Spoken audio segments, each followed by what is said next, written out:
Shirley Temple.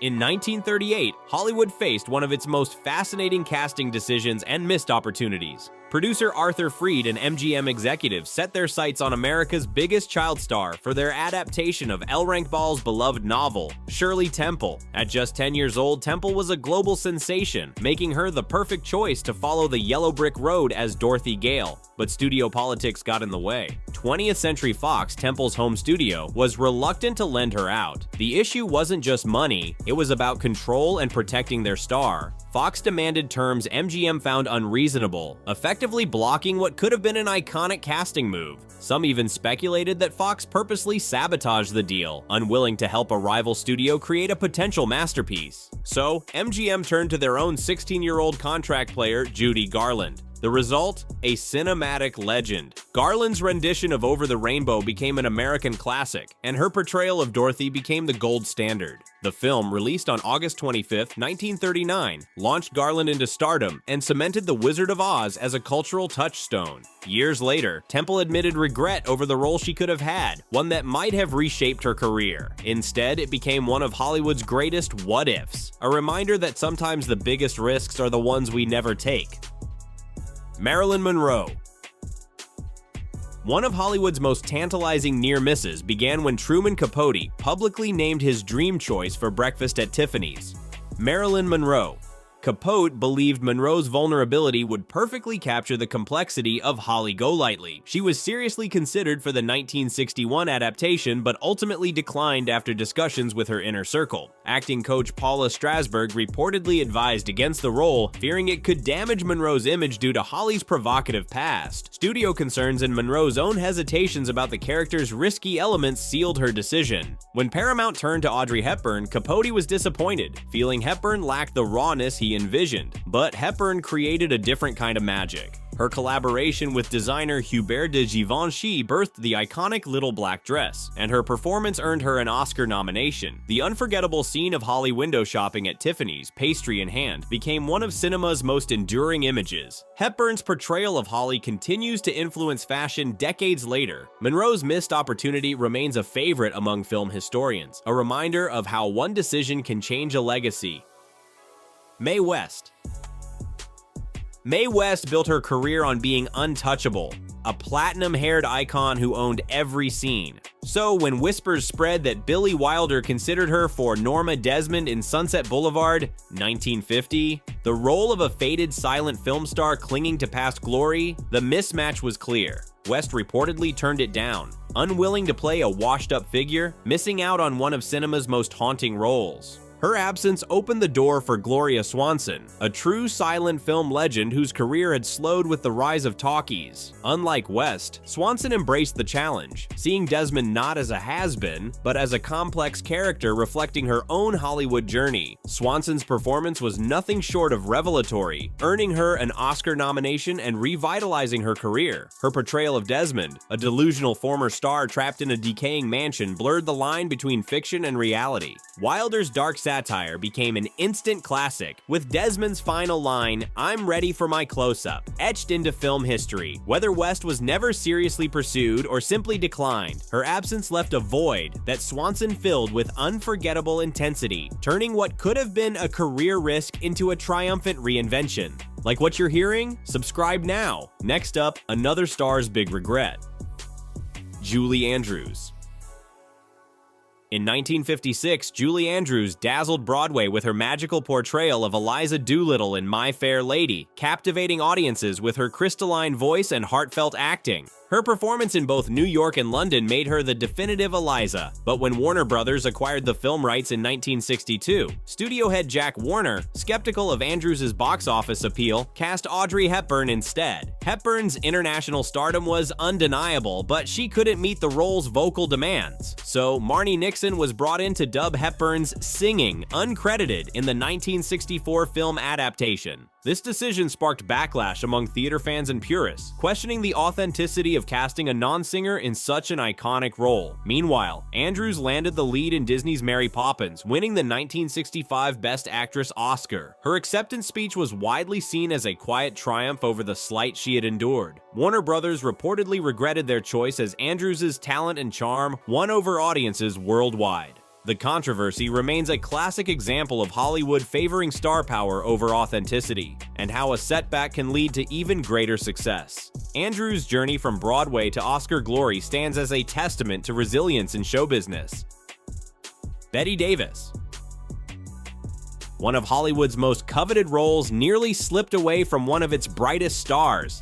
In 1939, Bette Davis was a top contender for Scarlett O'Hara in Gone with the Wind, but studio politics and contractual issues sabotaged what could have been her defining moment. Davis reportedly wanted Errol Flynn as Rhett Butler, but the rivalry between Warner Brothers and producer David Welnick made that pairing nearly impossible. Warner Brothers' reluctance to loan out their star effectively ended Davis's chances before serious talks even began. In an unprecedented move, Selznick launched a nationwide search auditioning over 400 actresses. When British newcomer Vivien Leigh was cast, it stunned the industry. Leigh's portrayal of the Southern Belle earned her an Oscar and cemented her place in film history. Gone with the Wind shattered box office records, becoming the highest-grossing film of its time. Though Warner Brothers tried to compensate with Jezebel in 1938, which earned Davis an Oscar, it couldn't match the cultural impact of Selznick's epic. Davis later admitted her regret, calling it one of Hollywood's great missed opportunities, a powerful reminder of how industry politics can reshape cinematic history. Cary Grant. Few casting decisions carry the weight of Cary Grant's deliberate pass on James Bond. In 1962, producers Albert Broccoli and Harry Saltzman, close friends of Grant, approached him for Dr. Number Grant was their ideal choice. But he would only commit to one film, not the multi-picture deal they had in mind. At 58, Grant felt too old for a long-term franchise and wanted the freedom to take on diverse roles. His suave persona had inspired Ian Fleming's Bond, making him a natural fit. Yet Grant thrived on versatility and wasn't ready to be tied down to one character. With Grant out, the producers turned to a relatively unknown Scottish actor, Sean Connery. At 32, Connery brought a rugged, working-class charm that redefined Bond, adding grit and danger to the role. His portrayal transformed Bond from a gentleman spy into a cinematic icon. Dr. No's success launched a franchise that dominated for decades, with Connery's Bond setting the standard. Grant's decision preserved his image, but cost him a place in pop culture legend. Fans still wonder how his version might have shaped the series. Sophisticated but perhaps less gritty, lost to history. Gene Kelly. In 1955, Gene Kelly was at the height of his career, known for his magnetic presence and dazzling dance skills. It seemed natural that he would be the perfect choice for Sky Masterson in Guys and Dolls, a role made for his charisma, flair, and musical talent. But despite his enthusiasm, MGM, where he was under contract, refused to loan him out to Samuel Goldwyn Productions. Kelly was devastated, later reflecting on how the role could have showcased both his dramatic and musical abilities. Frank Sinatra was also considered for Sky, but ended up playing Nathan Detroit instead. The role of Sky went to Marlon Brando, fresh off his acclaimed performance in On the Waterfront. Brando, known for his brooding intensity rather than his musical chops, raised eyebrows. Despite doubts about his vocal abilities, Brando took on the challenge, delivering a performance that divided critics and audiences. Some admired his bold interpretation, while others questioned if his limited singing ability hurt the film's musical appeal. For many, Kelly's absence remains one of Hollywood's great what-ifs, a reminder of how studio contracts could limit even the brightest stars' artistic possibilities. George Raft.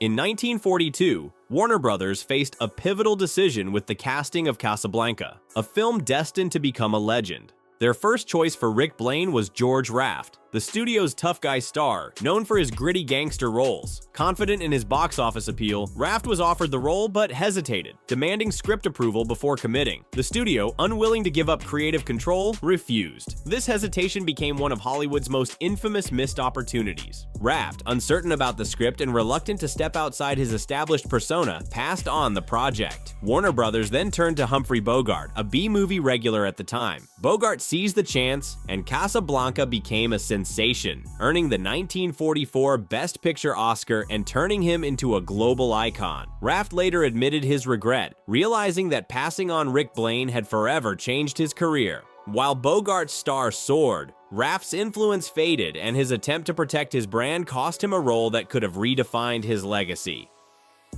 Albert Finney.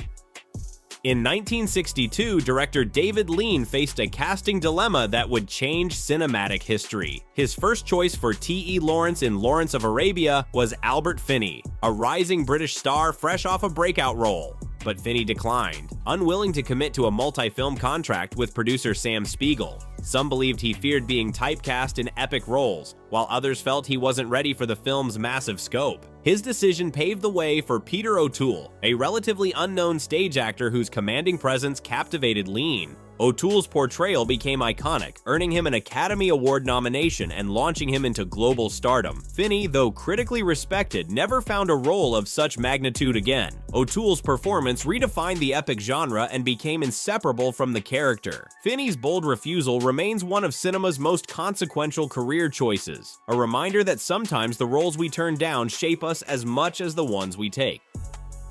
Cary Grant.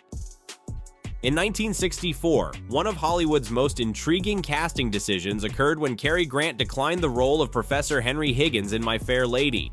At 60, Grant felt uneasy about playing a character who was dismissive of Eliza Doolittle, a stark contrast to the charming roles that defined his career. His refusal paved the way for Rex Harrison to step in, bringing his unique talk-singing style to the sharp-tongued professor. Harrison's performance, full of rhythmic precision, transformed Higgins into a theatrical force, earning him the 1964 Academy Award for Best Actor. Grant's hesitation likely stemmed from the role's demanding dialogue and emotional detachment, which clashed with his naturally affable screen image. Some believe he simply didn't see himself in such a cold, intellectual character. My Fair Lady's success, grossing over $72 million and winning 8 Oscars, proved the gamble paid off. The film became a cornerstone of the musical genre, showing that the best actor for a role isn't always the most obvious. Grant's decision to pass highlighted the value of knowing one's strengths, even when it means missing out on a future classic.